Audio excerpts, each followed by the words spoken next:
Kwa mara nyingine tena msikilizaji, nikukaribishe katika simulizi mpya.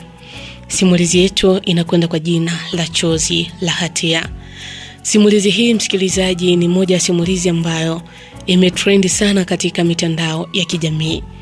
Mtu huyu ambaye tutamsimulia tutampa jina la Isaya, lakini kuna mambo mengi ambayo yametokea katika simulizi hii. Hii ni simulizi yenye kisa cha kweli. Na kabla sijaanza simulizi hii ya Chozi la Hatia, ngoja nikudadavulie tu kidogo kwamba huyu ni mwanaume ambaye tunatoa kisa chake. Lakini wakati tunatoa kisa chake, huyu mwanaume saizi hatupo naye duniani, amefariki dunia. Huyu mwanaume amefariki dunia kulingana na msongo wa mawazo. Lakini kabla hajafariki, kuna peji moja katika mtandao wa kijamii ambao aliacha historia yake. Hiyo peji huwa inawapa uwanja mpana wale watu ambao huwa wanakuwa na changamoto mbalimbali.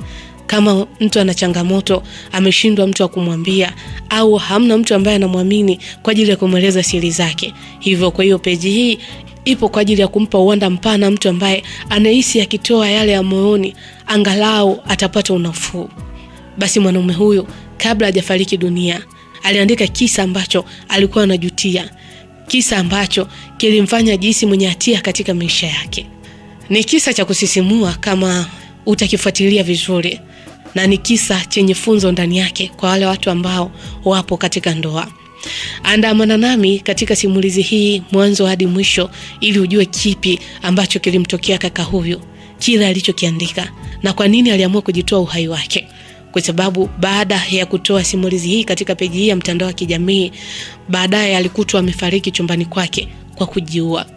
Kwa hiyo mwanaume huyu tutampa jina la Isaya, mke wake tutampa jina la Diana. Msimuliaji ni mimi Faraja Simkwai. Na kukumbusha tu kwamba msikilizaji, Chozi la Hatia ni simulizi yenye kisa cha kweli. Basi tuanze simulizi yetu. Chozi la Hatia. Katika maisha kuna machozi ambayo hutokana na maumivu, na kuna machozi ambayo yanatokana na majuto. Lakini kuna machozi mengine ambayo hutoka pale mtu anapogundua kwamba kwa namna moja ama nyingine, kwa namna fulani amepoteza kitu ambacho hakupaswa kukipoteza. Hii ni hadithi ya upendo uliokuwa mzuri kiasi kwamba kila aliyewaona aliwatamani. Ni hadithi ya Isaya na Diana, watu wawili waliopendana kwa moyo mmoja, wakaishi pamoja kwa furaha, wakaota ndoto za kuwa na familia yao na kuamini kwamba hakuna kitu ambacho kingeweza kuwatenganisha. Lakini maisha yana siri zake. Maisha yana siri kubwa sana. Wakati mwingine mtu huingia kwenye giza bila yeye kujua, na wakati mwingine uamuzi mmoja tu unaweza kubadilisha maisha ya watu wawili milele. Na wakati mwingine mtu huchelewa sana kugundua thamani ya kile alichokuwa nacho hadi pale atakapokipoteza. Hii si hadithi ya mapenzi peke yake, bali ni hadithi ya imani, usaliti, majuto na maumivu. Ni hadithi inayotuacha na swali moja la kipekee. Je, kosa linaweza kusaulika pale linapogharimu maisha ya mtu unayempenda kwa dhati? Basi simulizi yetu inaanzia huko mkoani Mwanza. Siku hiyo Mwanza ilikuwa imeanza kuamka taratibu. Jua la asubuhi lilikuwa likitawanya mwanga wake juu ya mji huo, huku sauti za magari na watu zikianza kusikika mitaani. Lakini katika nyumba moja iliyokuwa tulivu, kulikuwa na maisha ya aina nyingine kabisa, maisha yaliyojaa upendo. Hii ilikuwa ni nyumba Isaya pamoja na Diana. Wakati huo Isaya pamoja na Diana hawakubahatika kupata mtoto. Walikuwa ni wawili tu. Walikuwa mume na mke waliokuwa wameamua kuishi maisha yao kwa kushikamana, kuaminiana na kupeana moyo katika kila hatua ya safari yao ya maisha. Isaya alikuwa ni kijana mwenye bidii. Alifanya kazi katika moja kampuni kubwa jijini Mwanza. Kila siku asubuhi Isaya aliamka mapema, akaoga na kujiandaa kwenda kazini. Lakini kabla hajafungua mlango na kuondoka, Isaya alikuwa na jambo moja ambalo hakuwahi kulisahau hata siku moja wakati akiwa anaondoka.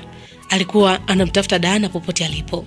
Na mara nyingi alimkuta Diana akiwa jikoni akiandaa kifungua kinywa. Basi Isaya alikuwa akiita kwa sauti ya upole akisema, "Diana, Diana mke wangu." Naye Diana alikuwa anaitikia kwa heshima, "Abe mme wangu." Isaya alikuwa akisema kwamba, "Njoo nikuone mke wangu kabla sijaondoka." Daana basi alikuwa akiacha kila kitu ambacho alikuwa anakifanya na kumfuata mume wake Isaya huku akitabasamu. Isaya alikuwa akimwangalia kwa sekunde chache mke wake, kisha alikuwa akisema. Isaya alikuwa anasema kwamba, Daana mke wangu, hivi unajua wewe ni zawadi kubwa sana ambayo Mwenyezi Mungu amenipa. Daana alikuwa anacheka tu. Kisha Daana alikuwa anamjibu Isaya, alikuwa anasema, bwana Isaya, kila siku unaongea maneno hayo hayo tu. Najua hata mimi Mungu amenipa zawadi kubwa sana kunipa mtu kama wewe. Isaya akawa akasema, mke wangu bwana, usinikatishe. Unajua kwa nini nasema hivi? Daana akawa anasema, hapana mume wangu, sijui. Isaya akawa nasema hivi ni kwa sababu mke wangu, kila siku nazidi kukupenda zaidi ya jana. Daana alikuwa anacheka tu baada ya kusikia maneno matamu kutoka kwa mume wake. Maneno hayo hayakuwa ya maigizo. Isaya alimaanisha kile alichokuwa kikisema. Daana naye alikuwa ni mwanamke aliyejua thamani ya ndoa yake. Alikuwa mama wa nyumbani, akitumia muda mwingi kutunza uzuri wa nyumba yao na kuhakikisha kila kitu kilikuwa katika hali nzuri. Lakini zaidi ya yote, alikuwa ni rafiki mkubwa sana wa mume wake. Daana alijua siku ambazo Isaya alirudi nyumbani akiwa amechoka. Alijua siku ambazo Isaya alikuwa na mawazo, na alijua siku ambazo hata wakati Isaya alipokuwa kitabasamu huku ndani yake akiwa na jambo linalomsumbua. Kila jioni Isaya aliporudi kutoka kazini, Daana alikuwa akimsubiri. Wakati mwingine Isaya alifika akiwa amechoka kiasi kwamba alitaka tu kukaa kimya. Lakini Daana hakulazimisha kuzungumza. Alimletea maji, akamwandalia chakula na kukaa pembeni yake. Kisha akawa anamuuliza mume wake, vipi mume wangu, umechoka? Isaya alikuwa akijibu, kidogo tu mke wangu. Basi Daana naye alikuwa akisema, basi pumzika mume wangu, mimi niko hapa kwa ajili yako. Maneno hayo manne, mimi niko hapa, yalikuwa na maana kubwa sana kwa Isaya. Kwa sababu kwa upande wake Isaya, nyumba kwake haikuwa tu kuta, samani wala paa. Nyumba ilikuwa ni Daana, na kwa Daana Isaya alikuwa ni zaidi ya mume kwake. Basi Daana, Isaya kwa upande wake alikuwa ni rafiki yake, mshauri wake, mtu wake wa kwanza wa kumkimbilia, na mtu ambaye aliamini kwamba angeendelea kuwa naye katika kila hali. Na usiku ulipofika, walikaa pamoja sebuleni wakizungumza kuhusu mambo madogo na makubwa ya maisha yao. Wakati mwingine walicheka kwa jambo ambalo mtu mwingine angeona ni la kawaida kabisa, lakini wanasema mapenzi ndivyo alivyo. Mapenzi ni upofu. Daana na Isaya walikuwa na ndoto. Walizungumza kuhusu watoto ambao wangependa kuwapata siku moja.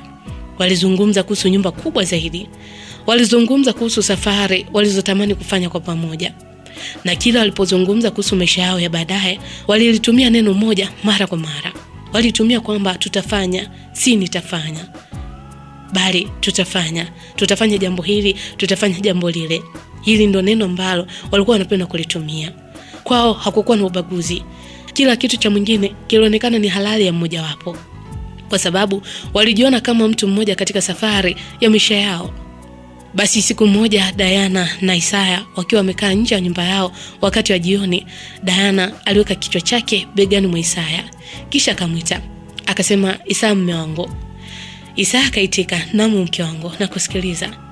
Daana akasema hivi mume wangu, unadhani siku moja na sisi tutapata watoto? Isaya akatabasamu kabla ya kujibu, akasema, bila shaka mke wangu. Kwa nini umeuliza? Daana akasema, nimeuliza kwa sababu nataka kujua ungependa tuwe na watoto wangapi. Isaya akacheka sana, akasema, bwana mke wangu, mimi ningependa tuwe na watoto 4. Daana akashtuka, akasema, wewe 4? Isaya akasema, ndio. Daana akampiga kikofi cha uchokozi begani Isaya, akamwambia, bwana 4 ni wengi sana.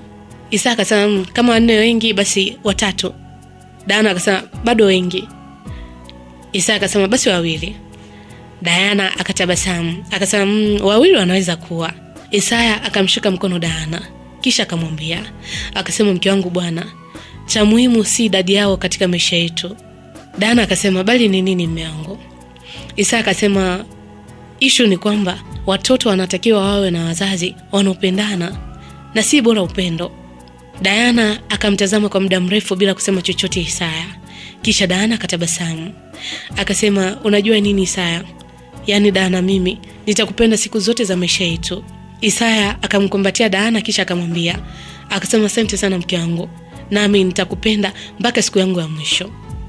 Basi katika maisha yao hakuna hata mmoja wao aliyejua kwamba maneno yale ambayo Isaya aliyasema kwa upendo siku hiyo, siku moja yangemrudia kama laana. Hakuna aliyejua kwamba maisha yao yalikuwa yamejaa tabasamu yangekuja kujaa machozi.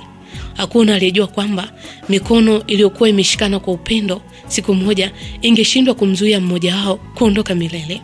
Kwa wakati huo Isaya na Diana walikuwa bado wanaamini kwamba mapenzi yao yangeshinda kila kitu katika dunia hii.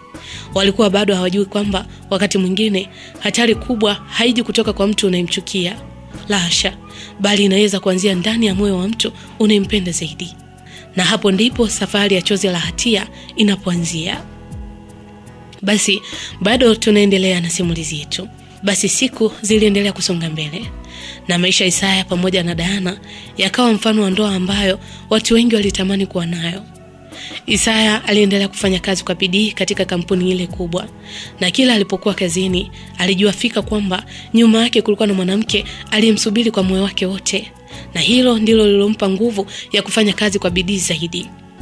Isaya hakuwahi kuona aibu kumuonyesha Diana upendo. Mshahara wake ulipotoka hakuwahi kukimbilia starehe. Kwanza kabla yote alifikiria mahitaji ya nyumbani. Alimnunulia Diana kila kitu. Alimnunulia nguo, vijizawadi, yani kila kitu ambacho kilionyesha ishara ya upendo. Na wakati mwingine Isaya alirudi nyumbani akiwa amebeba maua, na siku ambazo hakupata muda wa kununua chochote alifika tu na tabasamu lake huku akisema, mke wangu, samahani, leo sijakuletea kitu chochote kile. Yani nilikuwa nimechoka sana, nikaona hata uvivu kupita madukani. Diana alikuwa akicheka tu, akawa anasema, Isaya bwana, hujaniletea kitu chochote, lakini umejileta wewe mwenyewe. Hiyo inanitosha. Isaya alifurahia sana kusikia maneno hayo. Alimpenda Diana kwa sababu hakumpenda kwa sababu ya kile alichokuwa nacho, bali alimpenda kwa sababu ya vile alivyokuwa. Hata Isaya alipokuwa kazini, wakati mwingine simu yake ilikuwa ikiita, na mtu ambaye alikuwa akipiga alikuwa ni Diana. Diana alikuwa anasema, "Hello mume wangu, handsome boy wangu, unaendeleaje na kazi? Uko salama?" Isaya alikuwa akicheka huko akijibu, "Niko salama mpenzi. Vipi kuhusu wewe?" Diana alikuwa anasema, "Nipo tu, ila nimekupigia tu nisikie sauti yako." Isaya alikuwa anasema, "Muongo wewe, au umenikumbuka?" Diana alikuwa anasema, "Ndio, nilianza kukumbuka tangu ulipotoka asubuhi." Diana alikuwa akicheka upande wa pili wa simu. Walikuwa wanafurahia sana maongezi yao. Isaya alikuwa anaendelea kumuuliza mke wake. Akasema, "Diana, umenikumbuka?" Diana alisema, "Ndio nimekukumbuka. Kwani wewe hujanikumbuka?" Isaya alikuwa anasema, "Hata mimi nimekukumbuka sana mke wangu. Yaani natamani masaa ya kazi yaishe mapema ili nije nyumbani mapema." Diana akawa anasema, "Kama umenikumbuka basi njoo nyumbani." Isaya alikuwa anasema, "Bwana, subiri kwanza nimalize kazi. Unajua hii kazi ndio ambayo inatufanya tule. Usijali kipenzi, nitai kurudi." Basi mazungumzo yao yalikuwa mafupi, lakini yalikuwa na upendo mwingi sana. Na Diana naye hakutaka kubaki nyuma. Alijua kila kitu ambacho Isaya alikuwa anapenda kula. Alijua mavazi aliyopenda Isaya. Alijua hata wakati Isaya alipokuwa na siku mbaya kazini na namna ya kumrudishia tabasamu. Diana alikuwa akitunza nyumba yao kwa moyo wake wote. Si kwa sababu tu ulikuwa ni wajibu wake, la hasha, bali ni kwa sababu aliona nyumba hiyo kama sehemu ya upendo wao. Kila Isaya aliporudi nyumbani, alikuta nyumba ikiwa safi, chakula kikiwa tayari, na Diana akiwa na tabasamu usoni. Wakati mwingine Isaya alipofika mapema nyumbani kuliko kawaida, alimkuta Diana akifagia uwanja. Isaya alikuwa akimita Diana, akisema, "Diana kipenzi." Mke wake alikuwa akigeuka na kumwambia, akisema, "Wao mume wangu, karibu, pole na kazi, pole na uchovu mume wangu." Isaya alikuwa akimwambia Diana, "Mke wangu, pole na wewe na kazi za hapa nyumbani. Kwa nini lakini unafanya kila kitu mwenyewe? Nilikwambia wewe unanisubiri wakati mwingine tusaidiane kazi." Diana alikuwa akimjibu Isaya kwamba, "Nafanya kazi kwa sababu hata wewe unafanya kazi kwa ajili yetu mume wangu. Na mimi sasa nikae nyumbani bila kufanya kitu, itakuwa ipendezi. Inatakiwa nyumbani kuwa na mazingira mazuri. Yaani mazingira ya nyumbani yatofautiane na kazini. Ukiwa kazini kila muda wewe unatamani kurudi nyumbani." Isaya alikuwa akimsogelea mke wake kisha kuchukua ufagio kutoka mikononi mwake na kumwambia. Akasema, "Haya sawa mke wangu. Basi leo mimi nitafanya hivyo." Diana alikuwa akicheka, anamwambia, "Utaweza?" Isaya alikuwa anasema, "Kwa nini siweze sasa mke wangu?" Diana akawa anamwambia Isaya, "Nakuuliza kwa sababu wewe ni meneja wa kampuni yenu Isaya akacheka kisha akasema, mke, si umesema mimi ni meneja kampuni na si meneja wa nyumbani? Haya basi na mimi ni meneja hapa nyumbani. Basi wote wawili walikuwa kicheka. Na siku zote walikuwa hivyo.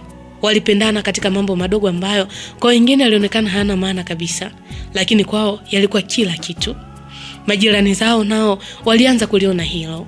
Mara nyingi walipoona Isaya na Diana wakitembea pamoja, walishangaa namna walivyokuwa karibu. Walipita huku wameshikana mikono. Wakati mwingine Isaya alifungua mlango wa gari na kumsindikiza Diana.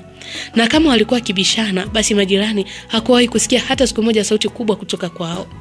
Basi kuna jirani mmoja ambaye alikuwa anafahamika kwa jina la Mama Rehema, ambaye siku moja alimwambia Diana. Akamwambia, Diana binti yangu, hivi unajua wewe una bahati sana? Diana akacheka sana. Akasema, kwa nini Mama Rehema unaniambia hivyo? Mama Rehema akasema, Diana, naongea hivi ni kwa sababu nimemwona mume wako. Namuona namna anavyokutunza. Huyo ni mwanaume anayekupenda. Diana akatabasamu kwa aibu kisha akasema, Mama Rehema, acha mimi nampenda sana mume wangu. Mama Rehema akatikisa kichwa na akasema, jamani, mimi pasipokuwa na chuki wala wivu, nawaombea kwa Mungu, Mwenyezi Mungu awahifadhi.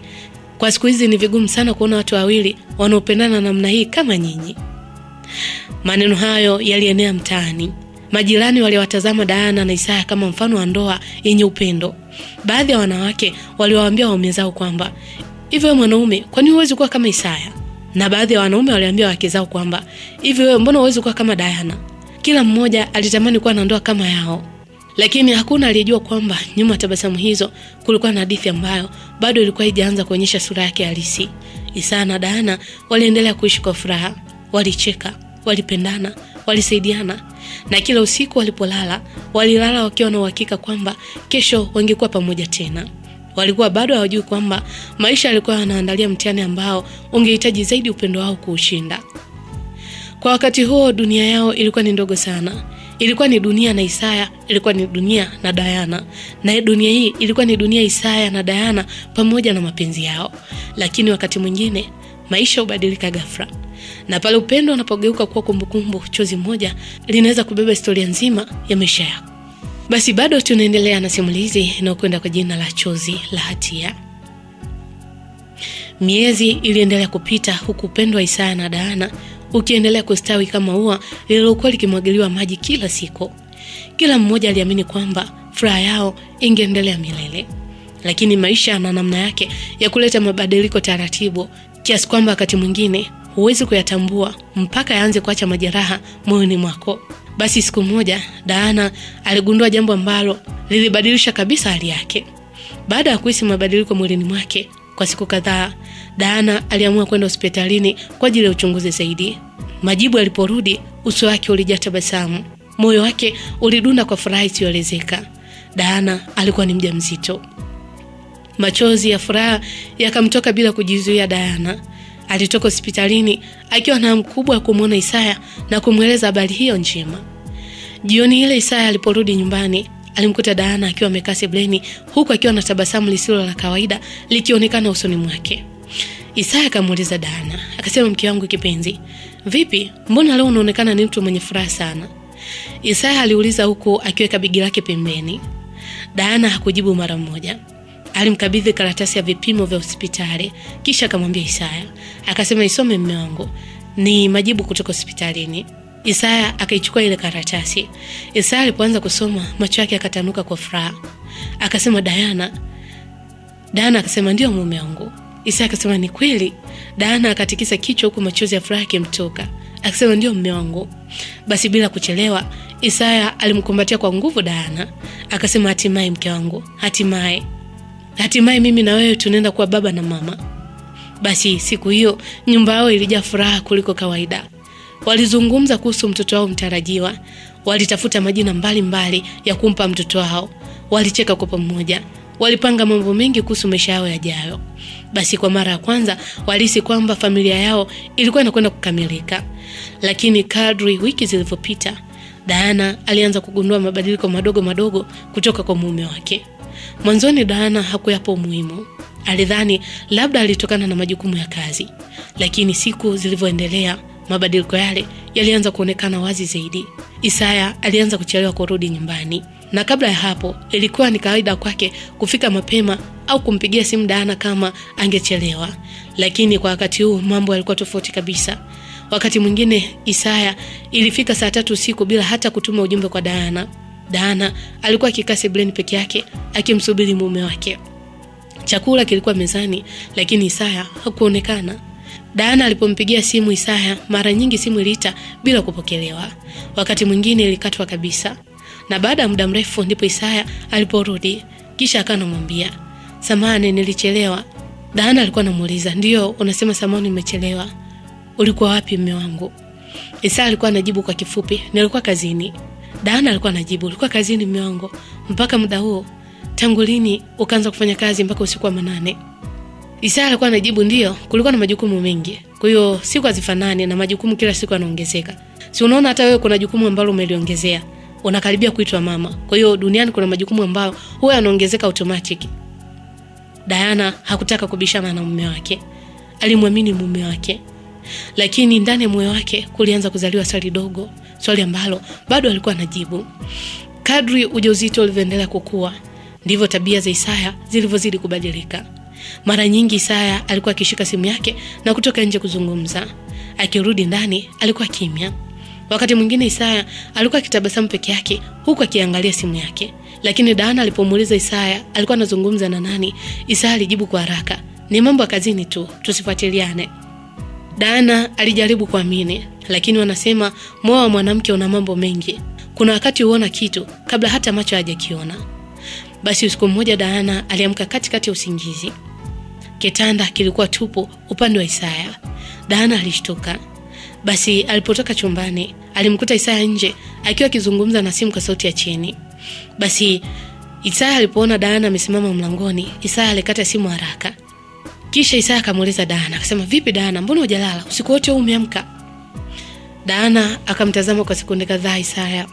Kisha akamwambia, "Hata mimi nilitaka nikuulize swali hilo hilo Isaya. Kwa nini hujalala mpaka muda huu? Na uko nje unaongea na simu? Na kwa nini hiyo simu uje uongelee nje?" Kimya kifupi kikatawala. Isaya alijibu kwa jibu fupi tu, "Ni kazi tu." Diana akasema, "Ni kazi Isaya? Kila siku ni kazi?" Isaya hakujibu mara moja.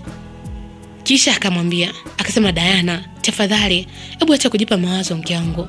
Sitaki ujisumbue kile katika hali yako. Unajua daktari alisema unahitaji uangalizi wa hali ya juu na utulivu wa hali ya juu. Sasa mbona unaanza kujipa maswali ambayo yasiokuwa na majibu?" Diana akatikisa kichwa taratibu kisha akamwambia Isaya. Akasema, "Isaya, hata mimi sitaki kujipa mawazo Isaya, lakini unanipa sababu za kufikiria vibaya." Basi kwa mara ya kwanza tangu aanze maisha yao ya ndoa, mazungumzo hayo yaliacha nyumba yao ikiwa nzito. Hakukuwa na ugomvi, hakukuwa na matusi, lakini kulikuwa na kitu kipya kilichoanza kuingia kati yao. Kitu hicho kisichoonekana kwa macho, kitu kinachoitwa mashaka. Na mashaka yakishaingia kwenye moyo wa mtu anayependa kwa dhati, huanza kula amani yake taratibu kama moto unaochoma kuni ndani kwa ndani. Diana aliendelea kubeba ujauzito wake huku akijitahidi kuamini kwamba kila kitu kingekuwa sawa. Lakini siku zilivyozidi kupita, maswali yake yaliongezeka. Isaya alikuwa anaficha nini? Kwa nini simu zake hazikupokelewa kama zamani na hazikupokelewa kwa wakati? Vile vicheko vya zamani vilikuwa wapi? Kwa nini Isaya alikuwa akichelewa kurudi nyumbani bila maelezo ya kueleweka? Na kwa nini macho yake yalionekana kubeba siri ambayo hakutaka Diana ajue? Maswali hayo hayakuwa na majibu. Bado aliendelea kuzunguka katika kichwa cha Diana. Lakini bila wao kujua, majibu hayo ndio yalikuwa yanaanza kufungua mlango wa maafa ambayo yangebadilisha maisha yao milele. Na huo ndio mwisho wa sehemu ya kwanza ya simulizi inayokwenda kwa jina la Chozi la Hatia. Na kipi ambacho kilifuata katika maisha ya Diana na Isaya? Ili kwa yote haya usikose kufuatilia muendelezo wa simulizi hii. Msimuliaji ni mimi Faraja Simkwai. Ukumbuke majina na mahali yaliyotumika katika simulizi hii si majina halisi bali ni ya kufikirika tu, lakini kisa ni cha kweli. Chozi la Hatia.